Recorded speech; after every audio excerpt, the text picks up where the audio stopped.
अस्सलाम वालेकुम dear students. उम्मीद करता हूँ आप सब खैरियत से होंगे। और अच्छा जी, आज हम यूनिट नंबर 6 स्टार्ट करने लगे हैं जिसका नाम है सीक्वेंस एंड सीरीज।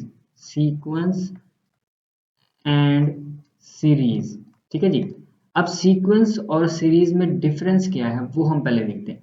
देखिए, नंबर्स की एक खास तरतीब को हम सीक्वेंस बोलते हैं। मिसाल के तौर पर 2, 4, 6 and up to so on. ये हमारे पास क्या है, एक तरतीब है। देखिए, 2 के बाद 4 आ रहा है, ठीक है, 4 के बाद 6 आ रहा है। तो ये हमारे पास एक सीक्वेंस है, एक तरतीब है। इसी तरह कोई सा भी सीक्वेंस हो सकता है, 1, 3, 5, 7, इस तरह से कोई भी सीक्वेंस हो सकता है। अब सीक्वेंस और सीरीज में क्या फ़र्क है? देखिए, सीक्वेंस में जो नंबर्स की तरतीब होगी उसे हम कॉमे से सेपरेट करेंगे, ठीक है, डिफर करेंगे। और जो सीरीज होती है ना, उसमें क्या करते हैं, जो नंबर्स होते हैं ना, उनको हम प्लस के साथ सेपरेट करते हैं। तो ये सीरीज और सीक्वेंस में फ़र्क है कि नंबर्स की खास तरतीब को अगर कॉमे से सेपरेट किया जा रहा है तो उसे हम सीक्वेंस बोलेंगे। और अगर प्लस के साथ उसको सेपरेट किया जा रहा है नंबर्स की खास तरतीब को, तो हम उसे सीरीज बोलेंगे। तो सीक्वेंस एंड सीरीज में जस्ट छोटा सा ये डिफरेंस। अच्छा, उसके अलावा अरिथमेटिक प्रोग्रेशन होता है, ठीक है। प्रोग्रेशन का मतलब वही सीक्वेंस होता है, आगे की तरफ बढ़ना। जैसे 2, 4, 6, 8 आगे की तरफ बढ़ रहा है। 2 में 2 जमा किया 4 हो गया, फिर 4 में 2 जमा किया 6 हो गया। इस तरह से up to so on progress कर रहा है, आगे बढ़ रहा है, ठीक है। तो ए पी क्या होता है? ए पी अरिथमेटिक प्रोग्रेशन जिसे हम बोलते हैं, अरिथमेटिक अरिथमेटिक प्रोग्रेशन। प्रोग्रेशन सही है। तो अभी मैं लिख लेता हूँ 1, 3, 5, 7 and up to so on. देखिए, जो इसकी पहली टर्म होती है उसको हम बोलते हैं A1। जो सेकंड टर्म होती है उसको बोलते हैं A2 एंड जो थर्ड टर्म होती है उसे बोलते हैं A3। फोर्थ टर्म को A4। तो बात समझ में आ गई। इसी तरह फिफ्थ टर्म को A5, सिक्स टर्म को A6 बोलेंगे, ठीक है।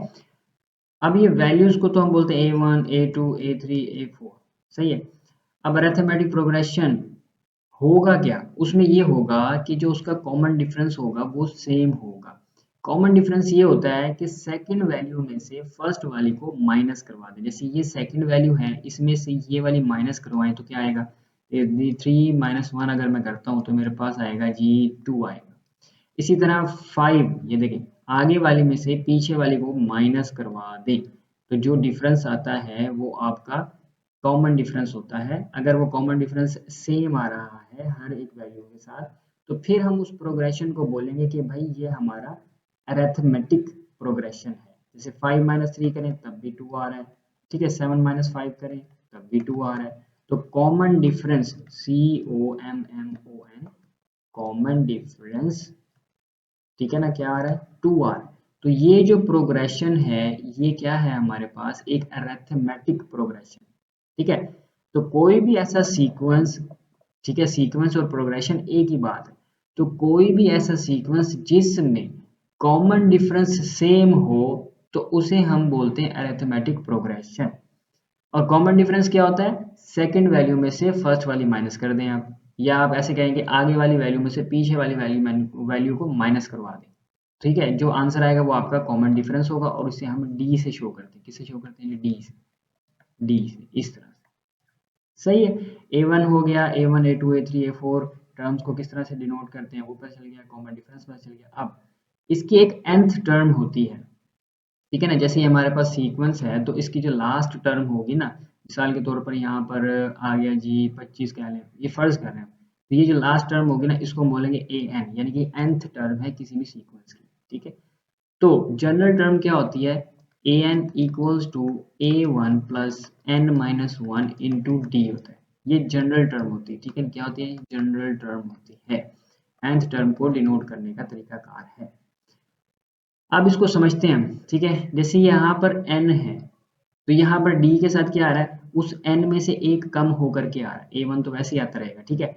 अब इसको इस तरह से समझते हैं कि मिसाल के तौर पर अगर हमारे पास फिफ्थ टर्म है A5 है तो उसको हम कैसे लिखेंगे? A1 plus 5 - 1 into D. जो चीज़ यहाँ पर होगी वो यहाँ पर एक कम होकर के आएगी, ठीक है। किसके साथ आएगी? डी के साथ आएगी। और A1 हमारे साथ हर टर्म में होगा, सही है। इसी तरह A6 अगर हम लिखें तो हम उसको कैसे लिखेंगे? A1 5d ऐसे लिख सकते हैं जी, बिल्कुल लिख सकते हैं। जैसे यहाँ पर 6 था, 6 में से एक कम किया 5 हो गया, तो 5d के साथ आ गया। ठीक है, तो हमें ये समझ में आ गई कि भाई कोई भी टर्म हो तो a1 आएगा प्लस उसमें से, यानी कि ये यहाँ पर जो वैल्यू होगी उसमें से एक कम हो करके d के साथ आ जाएगा। ठीक है, 6 वैल्यू मालूम करना है हमने, a6 मालूम करना तो हो जाएगा a1 प्लस 5d। ठीक है, a50 मालूम करना है आपने तो आपके पास a1 प्लस 49d। समझ आ रही है बात की? तो ये इस तरह से होगा। तो आई होप कि आपको समझ में आ गई होगी। आगे चलते हैं, और ये बस nth टर्म जो है ना इसकी, ये आपने याद रखनी है, an is equal to a1 plus n minus one into d. ये nth टर्म है, ये आपने याद रखनी है, आगे काम आएगी आपके। सही हो गया जी? चलिए, अब 6.1 है हमारे पास। 6.1 क्या कहता है जी? 6.1 कहता है जी, यहाँ पे कलर चेंज कर लिया। 6 पॉइंट कहते हैं जी, find the next 4 terms of each sequence. ठीक है, क्वेश्चन नंबर 1 है हमारे पास। ठीक है, और उसका फर्स्ट पार्ट है जी 12, और क्या है जी 16, 20 and up to so on. ये सीक्वेंस गिवन है। ठीक है, वो कहता है जी इससे नेक्स्ट 4 टर्म्स हमें बताएं। चलिए बताते हैं। अच्छा, तो फोर्थ टर्म मालूम करने के लिए, जो फोर्थ टर्म हमें फाइंड आउट करनी है, हम यहाँ पर जस्ट ये लिखेंगे कि adding four in each term, या addition of 4 in each term. ठीक है, तो A4 निकालने के लिए हम क्या करेंगे, पिछली टर्म में 4 जमा कर देंगे, 20 जमा 4, ये आ गया जी 24। फिर A5 के लिए हम क्या करेंगे, ये जो 24 हमारी पिछली टर्म है, तो इसमें फिर 4 जमा कर देंगे तो 28 हो जाएगा। A6 कैसे बनेगा जी, 28 में फिर 4 प्लस कर देंगे, ये हो जाएगा 32। तो A3 हो गया, A4, A5, A6। तो अभी 3 टर्म्स आई हैं, चौथी टर्म के लिए फिर आप वही काम करें, 4 जमा करा दें। A7 इक्वल्स टू 32 प्लस 4, तो ये हो जाएगा 36। तो हम कहेंगे जी 24, 28, 32, 36 आर द नेक्स्ट 4 टर्म्स। ठीक है जी, ये हमारी अगली 4 टर्म्स। सही, तो अब हम करते हैं पार्ट नंबर 2। अच्छा, ये सेकंड पार्ट है हमारे पास। अब an plus one equals to 4an minus 7, और a1 की वैल्यू गिवन है। a1 की वैल्यू गिवन है जी 3 गिवन है। चलें जी, वही काम करने के, put n is equal to 1 and 2। देखिए जी, a1 की वैल्यू तो गिवन है ना, आ गई है, ये तो निकालने की जरूरत नहीं है। तो जस्ट हम क्या करेंगे, a2 और a3 निकालने के लिए हम करेंगे। अब 1 और 2 क्यों लिया, देखिए 1 अगर यहाँ पर हम n की जगह पे 1 पुट करेंगे तो 1 प्लस 1 क्या हो जाएगा, a2 बन जाएगा ना, तो इसलिए हमने 1 और 2 ही लेना है। तो यहाँ पर हम for n is equal to 1, क्योंकि पहले हम n की वैल्यू 1 पुट करवाने लगे, तो ये हो जाएगा 1 प्लस 1, 4a1 हो जाएगा माइनस 7। तो ये जगह a2 हो जाएगा, 4a1 की वैल्यू है 3, ये 3 आ गया माइनस 7। ये हो जाएगा 4 3 12, ये गई 4 3 12 माइनस 7, ये हो गया 5। तो a2 की वैल्यू आ गई हमारे पास 5। ठीक है, इसी तरह for n is equal to 2, तो इसमें पुट करवा देंगे, जो कि है हमारे पास nth वैल्यू an प्लस 1, तो ये हो जाएगा a2 प्लस 1। ठीक है, इक्वल्स टू, और ये है 4a, और n की जगह पे आ जाएगा 2, माइनस में है 7। तो 4a2 की वैल्यू हमारे पास ये 5 आ गई थी, तो यहाँ पर हम a2 की वैल्यू पुट करवा देंगे, माइनस 7, 5 के 20, 20 में से 7 जाएंगे तो भाई 13 आ जाएगा, और ये हमारा बन जाएगा a3। ठीक है, तो ये a3 आ गया। तो a1, a2 और a3 फर्स्ट 3 टर्म्स हमारे पास आ गई हैं, तो ये हमारा आंसर आ गया। चलो जी, पार्ट नंबर 3, तो वही put n equals to 1, 2 and 3। तो पहले put n is equal to 1 करवाते हैं, a1 हो जाएगा जी 1 माइनस 3, ये हो जाएगा जी 1 प्लस 1, तो ये हो जाएगा जी a1, 1 माइनस 3 करेंगे माइनस का 2, 1 प्लस 1, ये भी 2 हो जाएगा, 2 2 ज़ार 4, तो a1 आ गया हमारे पास माइनस का 4। ठीक है जी, अब इधर ही कर लेते हैं, put n is equal to 2 put करवाएंगे, तो ये हो जाएगा a2, और ये हो जाएगा 2 माइनस 3, और ये हो जाएगा 2 + 1, तो ये हमारे पास आएगा 2 - 3 करेंगे -1, 2 + 1 3, तो ये हो जाएगा a2 = 3 - 1 से मल्टीप्लाई होगा तो -3, तो a2 आ गया हमारे पास -3। सेम अब हम पुट करवाएंगे, पुट n = 3 ताकि a3 आ जाए, तो ये हो गया a3 = 3 - 3 × 3 + 1, तो 3 - 3 ये तो 0 हो गया, तो 0 जब जिससे मल्टीप्लाई होगा, जिससे भी मल्टीप्लाई 0 हो जाता है, तो a3 हमारे पास आ जाएगा 0, तो इसका आंसर आ गया। नेक्स्ट चलते हैं जी पार्ट नंबर 4 के पास। पार्ट नंबर 4 सॉल्व करते हैं जी, जो कि है a1 गिवन है -1 और nth वैल्यू उसने दी है an + 1 = 3/an + 2।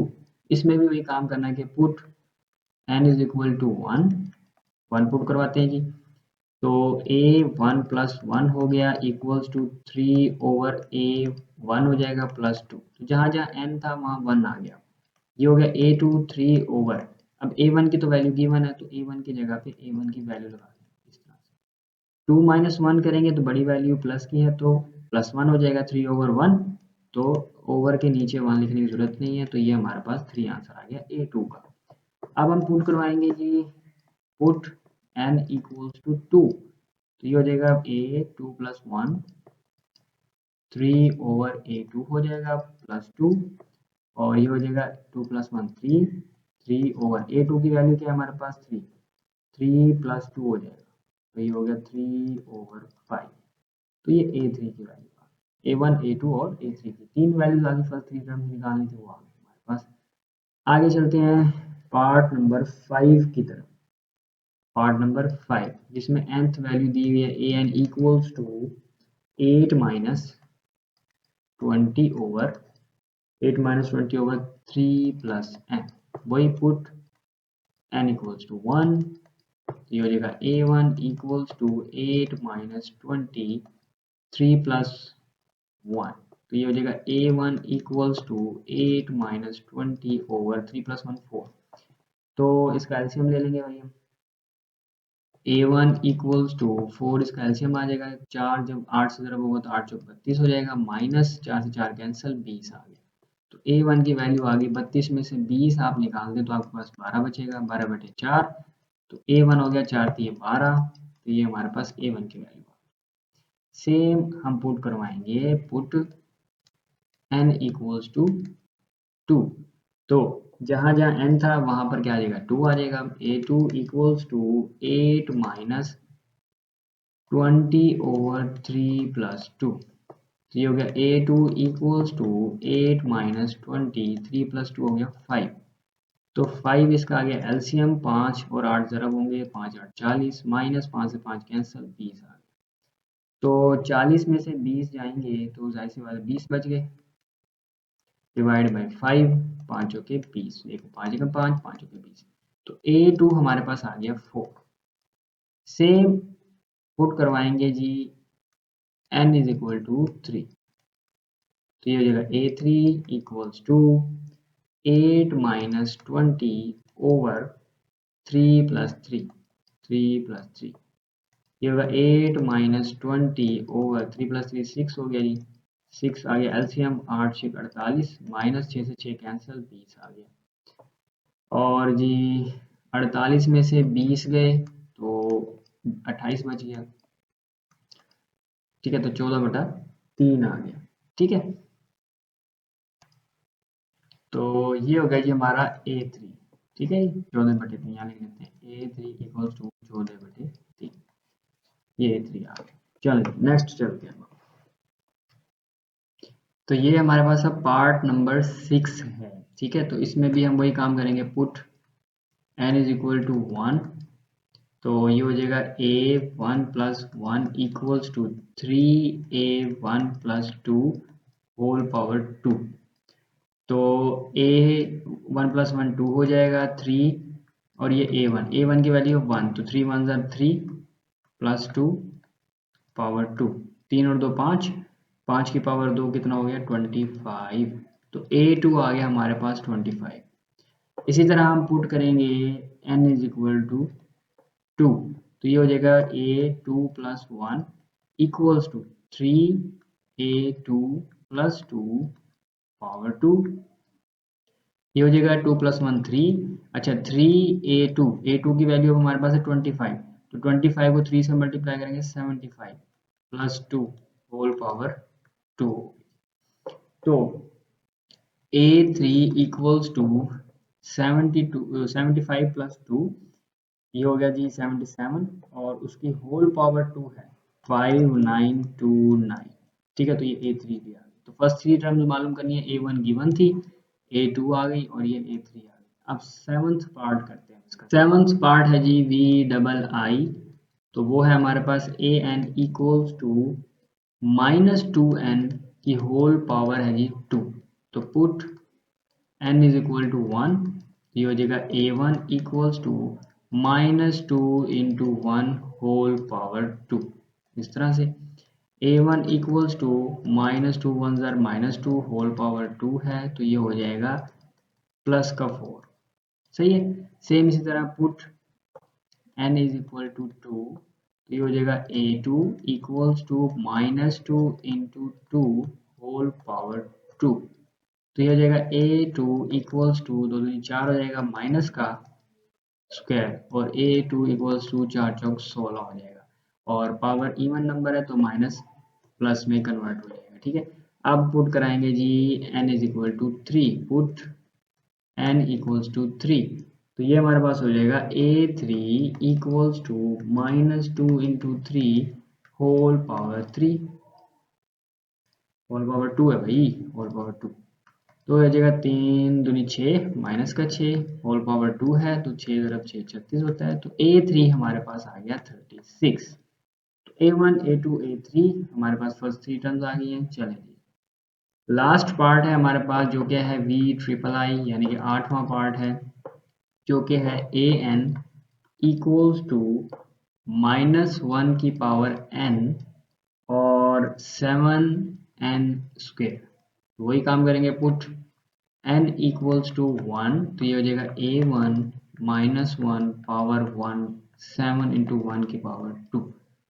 A1 equals to -1 की पावर 1 -1 ही रहेगा इस तरह से ब्रैकेट में, और 1 पावर 1 और 1 पावर 2 1 ही रहेगा, 1 की पावर जितनी मर्जी हो 1 ही रहती है, और ये 7 1 7 हो जाएगा। तो A1 हमारे पास आएगा माइनस का 7। ठीक है, इसी तरह हम अब पुट करवाते हैं n इज इक्वल टू 2, तो ये हो जाएगा A2 equals to -1 power 2 7 into 2 power 2, तो ये हो जाएगा -1 की पावर 2, तो ये +1 हो जाएगा। ठीक है, 2 की पावर 2 है 4 हो जाएगा, और 4 मल्टीप्लाई बाय 7 28, तो ये हो जाएगा जी 28। ठीक है, अब ये आया हमारे पास A2, अब हम A3 निकाल लेते हैं। पुट n इक्वल्स टू 3, तो ये हो जाएगा A3 equals to -1 whole power 3 n into 3 power 2, तो ये हो जाएगा जी -1 की पावर 3, तो ये -1 ही रहेगा। ये 7 इंटू 3 पावर 2 9 हो जाएगा, तो ये हो जाएगा 7×63 -1 इंटू 63, और जब -1 से मल्टीप्लाई होगा तो माइनस का 63 हो जाएगा। तो ये आ गया A3, तो दैट्स इट, A1 A2 और ये A3। तो ये क्वेश्चन नंबर 2 हमारा कंप्लीट हो गया है। तो जी क्वेश्चन नंबर 3 हमारे पास है, an expression for the nth triangular term कह लें या नंबर कह लें। ठीक है, और ये हमें दिया हुआ है, तो nth ट्रायंगुलर को किस तरह से हम लिखेंगे, ये सॉल्यूशन आ गया, Tn लिखेंगे nth ट्रायंगुलर, ट्रायंगुलर को T से ज़ाहिर करेंगे, nth टर्म है तो Tn हो जाएगा, वो किसके बराबर जी n into n plus 1 divide by 2, वो कहते हैं 15th नंबर मालूम करना है ट्रायंगुलर का, और बाद में 5 डॉट लेकर के उसकी एक ट्रायंगल भी बनानी है, ये लास्ट में पूछा हुआ है। चलिए पहले 15th टर्म निकालें, जिसका मतलब ये है कि पुट n इक्वल्स टू 15, तो ये हो जाएगा T15 equals to 15 into 15 plus 1 divide by 2, तो ये हमारे पास हो जाएगा T15 इक्वल्स टू 15, और ये जो 15 प्लस 1 16 डिवाइड बाई 2, ये 2 1 ज़ार 2 2 8 ज़ार 16, तो T15 हमारे पास आएगा 15, ये गलत है, 15 मल्टीप्लाई बाय 8, तो ये आ जाएगा 120। तो 15th टर्म जो ट्रायंगुलर की आई है वो आई है 120। अब उसने कहा है कि 5 डॉट लेकर के ट्रायंगल बना दें। तो ये देखें, आपने ट्रायंगल कैसे बनानी है, एक डॉट इस तरह से,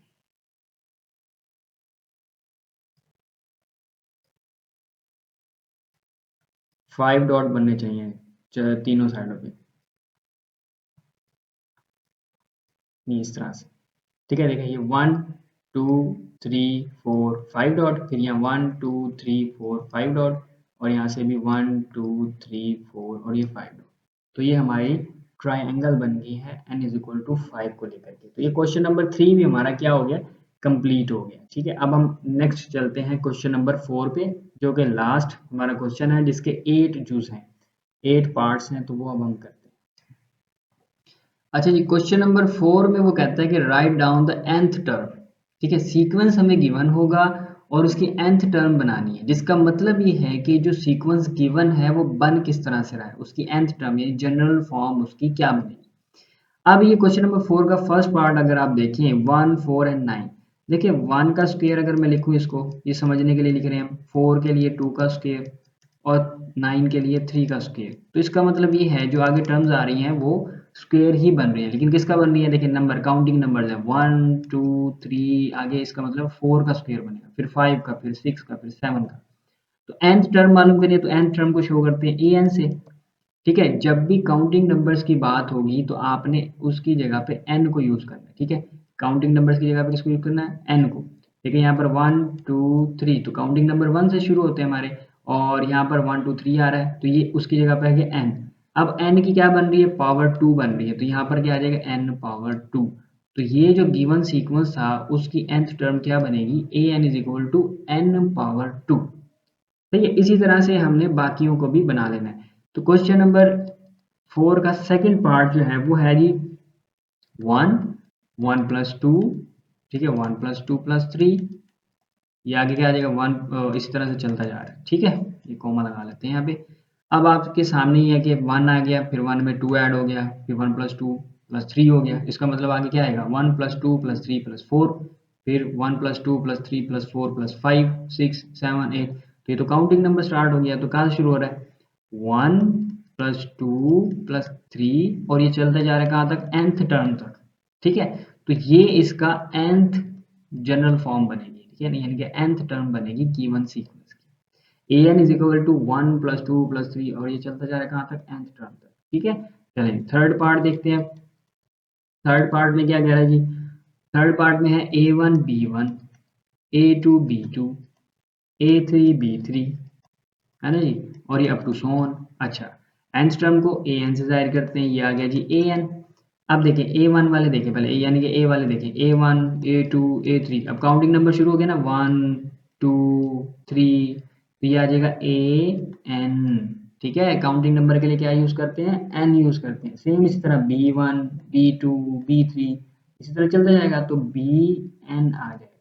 तो ये गिवन सीक्वेंस का nth टर्म हमने बना लिया, an bn। ठीक है जी, अब फोर्थ पार्ट देखते हैं जी। फोर्थ पार्ट में क्या कहता है, x है 2x स्क्वायर है, फिर 3x पावर 3 है, कोमा लगा के अप टू सो ऑन। अच्छा, nth टर्म को किससे शो करते हैं, an से, ये an आ गया। अच्छा, वेरिएबल के साथ पहले कोफिशिएंट देख ले, यहाँ पर कोफिशिएंट कुछ ना हो तो क्या होता है, 1 होता है, तो ये 1 2 3, तो कोफिशिएंट की जगह पे तो काउंटिंग नंबर आ रहा है, तो उसकी जगह पे हमने यूज कर लिया n। अब x के ऊपर पावर, यहाँ कुछ नहीं है तो पावर 1 है, फिर यहाँ 2 है, यहाँ 3 है, तो x की पावर में भी क्या आ रहा है, काउंटिंग नंबर्स आ रहे हैं, तो काउंटिंग नंबर्स को पावर, अब x की पावर n हम शो करेंगे।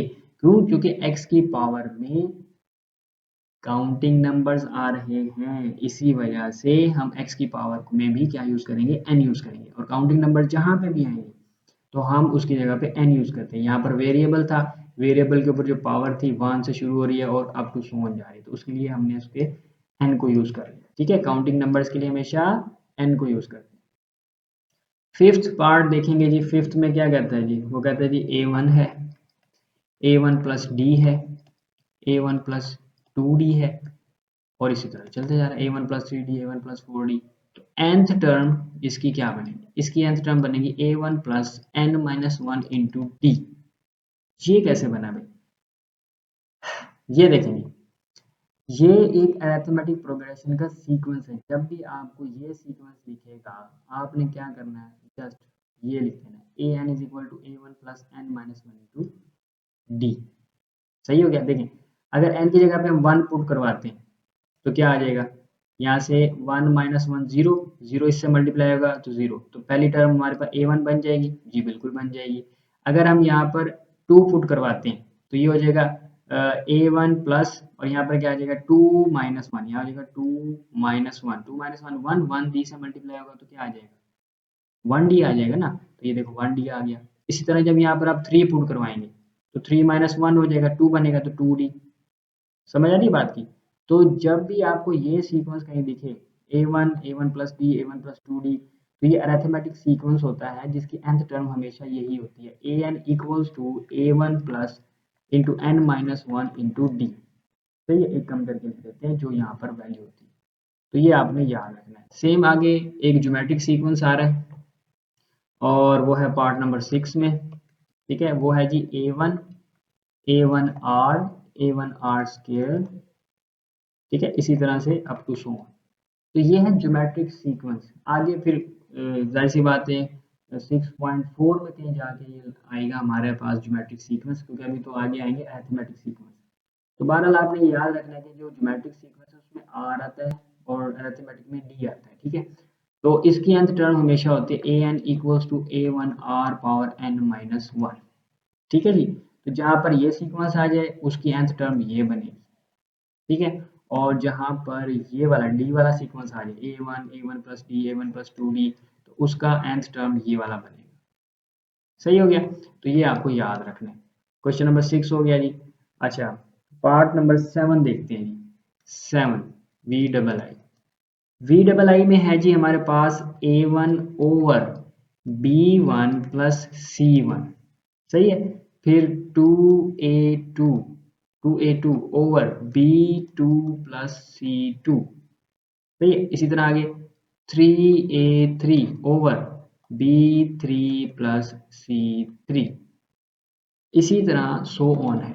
तो अब वन बाय वन देखते हैं। यहाँ पर a1 a2 a3, इसका मतलब ये है कि जो nth टर्म बन रही है उसमें a के साथ तो आ रहा है n, क्योंकि काउंटिंग नंबर स्टार्ट हो गए।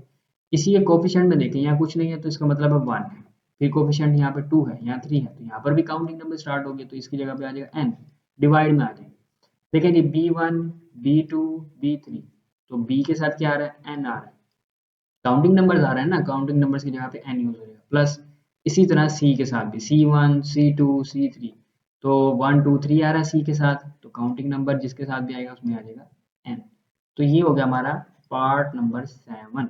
इसके बाद हम करते हैं पार्ट नंबर 8 जो कि लास्ट पार्ट है, ठीक है। क्वेश्चन नंबर 4 का लास्ट पार्ट है और इसी के साथ हमारी एक्सरसाइज भी कंप्लीट हो जाएगी 6.1। तो ये है 1 over a1 1 over a1 plus D 1 over a1 plus 2d। तो देखते ही हमें समझ में आ गया कि ये तो अरिथमेटिक सीक्वेंस है, तो इसके nth टर्म क्या बनेगी। देखिए ऊपर तो 1 1 आ रहा है, तो ये तो आ गया ऊपर 1। डिवीजन में हमारे पास क्या बनेगा, डिवीजन में हमारे पास ये बन रहा है a1 plus n minus 1 into D, ठीक है। मैंने अभी आपको बताया था कि जहाँ पर ये डी वाला सीक्वेंस यूज हो a1 plus D a1 plus 2d, इसी तरह 3d 4d 5d, तो वो क्या होता है अरिथमेटिक सीक्वेंस होता है और उसकी nth टर्म क्या होती है, ये होती है a1 plus n minus 1 into d. तो ये 8th पार्ट भी हमारा हो गया। आई होप आपको समझ में आई होगी, ठीक है। तो 6.1 हमारी कंप्लीट हो गई है। चलें जी, अल्लाह हाफिज़।